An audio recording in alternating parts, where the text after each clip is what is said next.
Our top tips on what to look out for when viewing properties. Central heating. Oh, baby, it's cold outside. So, central heating, it is major. It can cost you a little bit. It can cost you a lot. Yes. What do you need to be looking out for? Well, first and foremost, that it's got central heating. A lot of people get confused. They see radiators and they think there's gas central heating. You know this, Linz, don't you? My first property, this is why we're teaching you this stuff, guys, because my first couple of houses, I had no refurb experience. I made a lot of mistakes. Thankfully, I still made money because the deals were strong. But I went in, and because there was radiators, I assumed, being inexperienced, that it had central heating.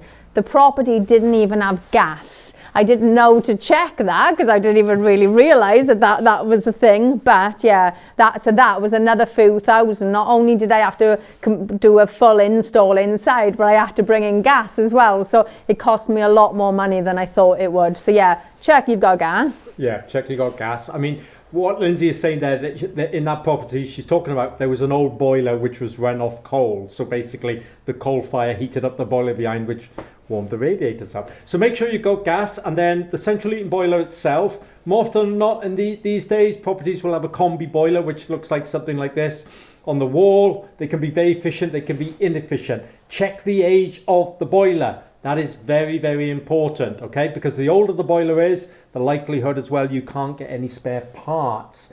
And then also look at the radiators and the valves. Old radiators tend to look something like this. They're not very efficient. A lot of people think I can paint them and they'll work great. They will, but they're not efficient. But also look at the valves. Very often, old valves will leak a lot, and that can cause damage as well. It can even cause damp issues. But again, a full central heating system is going to cost anything from £3,500 upwards, depending on the size of the property.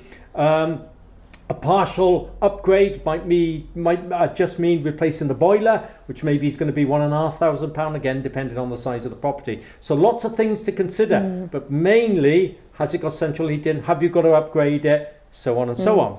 Our general rule is if the boiler looks quite new and it's been checked by a gas safety engineer and it's all working okay, it's fine. If it's really old, you run the risk then if you're renting the property, it keeps breaking down, it's going to cost you a lot more to run. Do you know, some boilers, you can get 5, even 7 years warranty on them. So spending that little bit extra gives you that peace of mind and no repair costs in the future too. So you have got a lot of things to weigh up. But yeah, generally we will keep them if they're quite new and they're a combi boiler. Other than that, we tend to always replace, don't we? Yeah, we do.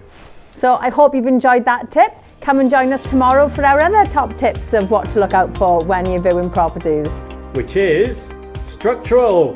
Yay! See you then.